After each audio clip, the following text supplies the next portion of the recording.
de tipo más convencional o de tipo religioso, mientras que es primordial en una secta de tipo convencional el aislar al adepto de todo su entorno social, el mantenerle en un sistema lo más controlado posible de vida, en el que se controla la dieta, en el que se controlan los horarios, en los hábitos y desde luego las fuentes de información y de comunicación a las que puede acceder y las personas con las que puede conversar.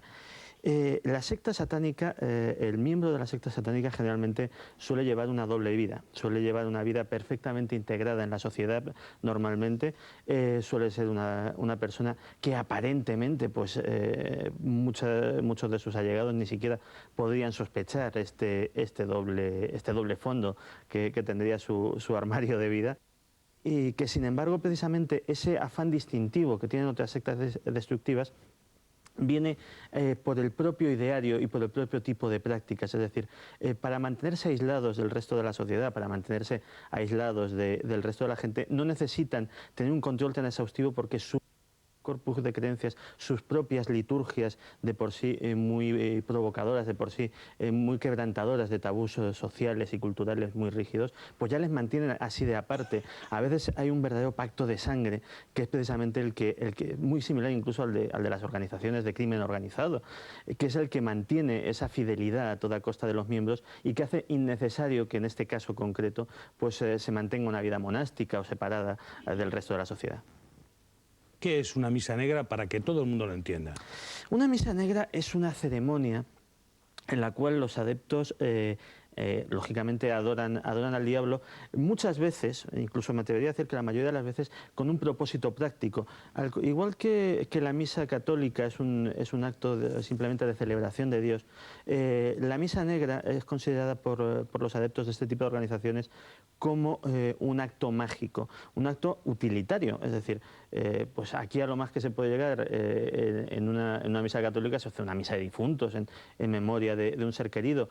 Aquí se puede hacer una misa negra para provocar el mal de alguien, creyendo que esa ceremonia tiene una fuerza mágica importante. Se puede incluso pedir la muerte de un enemigo, el daño de un enemigo, se puede pedir la riqueza o la influencia para un adepto. En definitiva, es la perversión de cosas que culturalmente llevan mucho tiempo acompañándonos, pues desde el Neolítico, de ritos mágicos que en algún sitio de nuestra memoria colectiva pues permanecen ahí y que afloran de esta manera con el nombre de una misa negra. ¿Qué tipo de rituales se llevan a cabo en estas ceremonias? Depende mucho del tipo de grupo, es decir, el satanismo es un tema tan complejo precisamente porque no hay una doctrina unificada, no hay una liturgia unificada. Yo creo que de los miles de sectas satánicas que hay por todo el mundo, cada una tiene su modus operandi distinto y es imposible determinar cómo sería, pero podemos hacer un modelo, y un modelo sería pues efectivamente algo que implicase quebrantamientos de tabús culturales que tengan que ver con el sexo, es decir, prácticas bien de sexo en grupo, bien de prácticas sexuales socialmente mal vistas o culturalmente consideradas tabú, desde el incesto a a la homosexualidad, dependiendo de las culturas. También en muchas de estas ceremonias es muy importante el concurso de la sangre, en casos muy extremos incluso la sangre humana, considerada desde ese punto de vista atávico que sale a flote desde el interior de esa memoria colectiva de estas personas, considerada como un signo de vida, como un signo de poder, de fuerza vital. Es por eso por lo que se realizan sacrificios animales y esa sangre circula tanto como bebida como ungüento casi mágico. Y por eso precisamente algunas de las peores barbaridades o de las peores atrocidades asociadas a las sectas satánicas vienen precisamente de querer ir un poquito más allá en ese uso ritual de la sangre y llegar al límite que es la sangre humana. Mercedes Montenegro, profesora, como decía, madre de una miembro de los Niños de Dios. Vamos al terreno personal. ¿Cómo está su hija? Pues aparentemente está muy guapa y aparentemente está muy bien. ¿Cuánto tiempo hace que no la ve? Pues desde el año 96. ¿Y cuánto tiempo lleva ella vinculada al grupo sectario en el cual ha entrado? viviendo dentro del grupo lleva 23 años. 23 años. Y luego Que se puede decir, Mercedes, que hace 23 años que usted la ha perdido. Sí, sí. Que no consigue de ninguna manera Sí, sí. Bueno, yo diría arrancársela. Yo diría que antes. Porque cuando yo empecé a decir no al grupo, se acabó la relación entre ella y yo. Que usted tenga idea, en el grupo ese, ¿qué se hace? ¿Mendigar para darle el dinero al jefe? No. En ese grupo, que ahora ha cambiado un poco debido al SIDA, ese era un grupo totalmente de sexo, donde se prostituía a las chicas. En un principio había un grupo dedicado a la prostitución para cazar gente de dinero, favores, y que luego se mandó ir a todos ese mismo tipo de vida. A chicos y chicas. A chicos y chicas. Prostituidos para obtener a cambio coacción. Pues dinero, favores, influencias, de toda la vida y por haber. Y todo eso se le entrega al gran gurú, claro. Al gran gurú de la... Al gran gurú. Ellos, incluso en ese grupo, se abusaba de menores. Se utilizaba a los niños para todo tipo de cosas. ¿Utilizan drogas? No, drogas no suelen utilizar. ¿El lavado no hace falta. de cerebro? El lavado de cerebro es suficiente. Hay que tener en cuenta que, como decía Santiago, en estos grupos pasa un tanto lo mismo. En estos grupos, cuando se entra, se aparta a la gente de su entorno anterior, de su vida, de sus estudios, de su familia, de sus amigos, de todo el que no quiera colaborar con el grupo, de todo el que no quiera aceptar el grupo. Eso se cambia. ¿Lleva usted, doña Mercedes, 7 años sin ver a su hija? Llevo 7 años sin ver a mi hija. ¿Desde la última vez? Desde la última vez. ¿Tiene usted nietos de Según ella? ella dijo aquí, tenía 5 niños. 5 niños. 5 niños. Aquí dice porque vino, cuando en vino. campaña publicitaria. No, vino porque a través de un programa de televisión se consiguió obligarles a traerla. Hay que tener en cuenta que ellos a mí me respeto, porque saben que tengo muchísima información de ellos y porque además saben que no me callo. Entonces, según... Ella vino a enfrentarse con usted.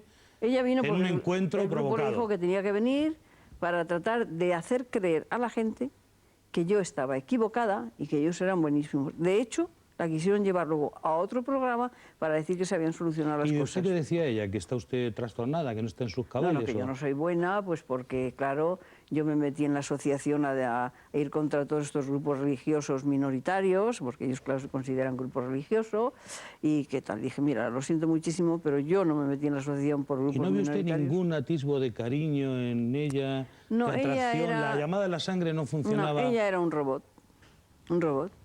preparado, súper preparado para ese encuentro, y como luego estuvo aquí una semana, la vimos 5 días, en esos 5 días la vimos 17 horas, para cada encuentro con nosotros ella estaba súper preparada y súper manipulada en el grupo. ¿Nunca pudieron verla a solas? Sí, la vimos a solas. A solas, pero después de una preparación especial. Sí, ella dormía en la casa de ellos, no te decía dónde, aunque yo sí sabía que estaban en Majadahonda en aquel entonces. Ella no decía dónde, no permitía que la acompañaras más que hasta la estación de Atocha, que allí la recogían, y no tenía otro tema de conversación más que el suyo. ¿Dónde vive ahora?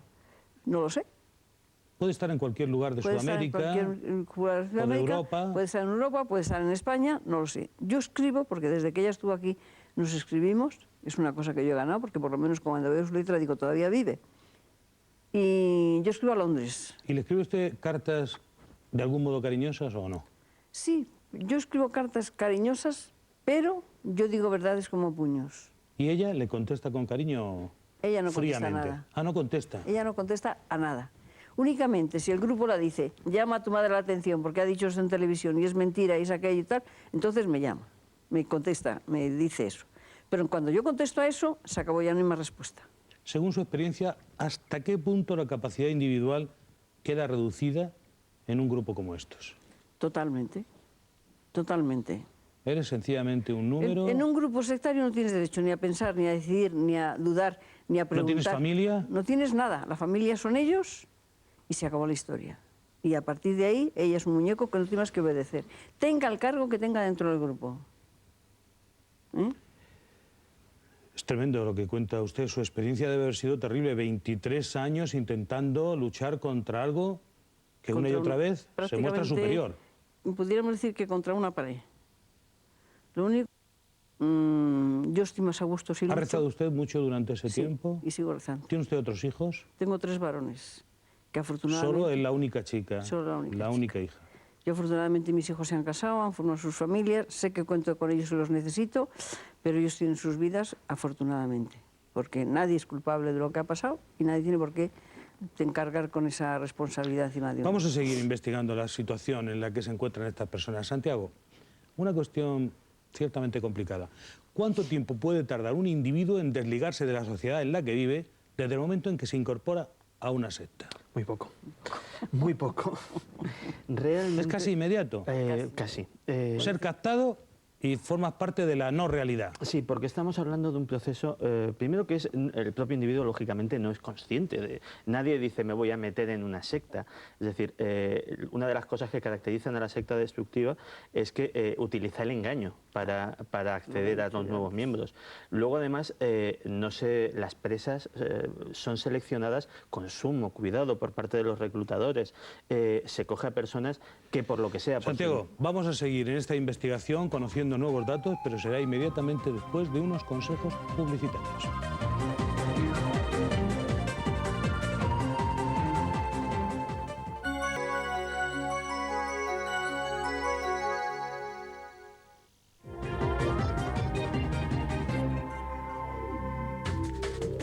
Dentro del universo de las sectas hay unas especialmente peligrosas, son las sectas satánicas. A continuación nos vamos a sumergir en ese oscuro mundo, pero antes damos paso a nuestra compañera Manuela con la actualidad del día. Adelante, por favor. Paco, saludos de nuevo. 3 edificios tuvieron que ser desalojados en Cádiz por un incendio ocurrido en una discoteca que estaba en Los Fondos. El fuego comenzó al saltar una chispa durante los trabajos de reparación del local. Los bomberos encontraron en el interior de la discoteca 2 bombonas de acetileno, un material que en caso de calentarse puede provocar una explosión de importantes dimensiones. Tras una hora de trabajo, los bomberos lograron sacar las bombonas sin que estallaran. En las labores de extinción del incendio, 2 bomberos sufrieron heridas graves. Paco, volvemos en unos momentos. Gracias, Manuela. La idea de las sectas satánicas es ir en contra de la falsedad que, según ellos, representa la palabra de Jesús. Más aún, el ideal sería el exterminio total de todos los cristianos. Mantienen una adoración exclusiva y fanática de Satanás.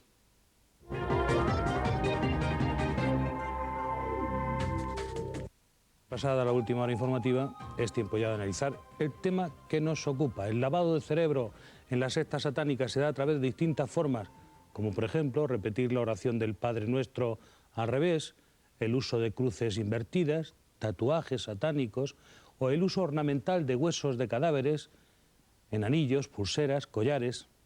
Para avanzar en nuestra investigación contamos con la presencia del sacerdote y demonólogo José Antonio Fortea. Padre, bienvenido. ¿Qué papel juega la religión dentro de estas sectas? Bueno, en realidad ninguno, porque no son religión, son la antirreligión, digámoslo así. ¿Pero ellos se crean contra la religión? Sí. Incluso yo diría que cualquier tipo de religión monoteísta, cualquier tipo de religión que promueva el amor, la fraternidad, la ayuda al prójimo, pues va diametralmente en contra de las posiciones que ellos sostienen. Porque si otro tipo de sectas engañan, si otro tipo de sectas te dicen una cosa pero buscan otra, las sectas satánicas nunca engañan, van siempre con la verdad.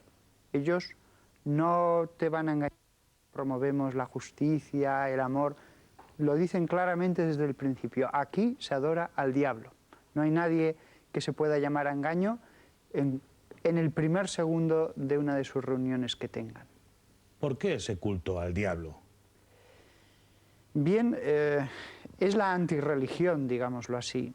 Es abandonar todos los ideales que promueve toda religión, toda, no solamente el cristianismo, de amor, de fraternidad, de que existe un Padre y que ese Padre eterno nos enseña el amor, sino es promover todo lo contrario, los ideales de una tierra como selva en el que los fuertes deben predominar sobre los débiles y en el que no hay ningún tipo de justicia, con lo cual no hay que preocuparse por la otra vida. Haz todo lo que puedas hacer ahora y disfruta todo lo que puedas ahora. Todo lo que quieras, podría decirse. Haz todo lo que te apetezca. Sí, sí, no hay reglas. Sin límite. Las pasiones. Se cultiva las pasiones. con el aderezo, porque claro, eso también lo podría hacer una persona epicúrea, con el aderezo de decir, hay una fuerza invisible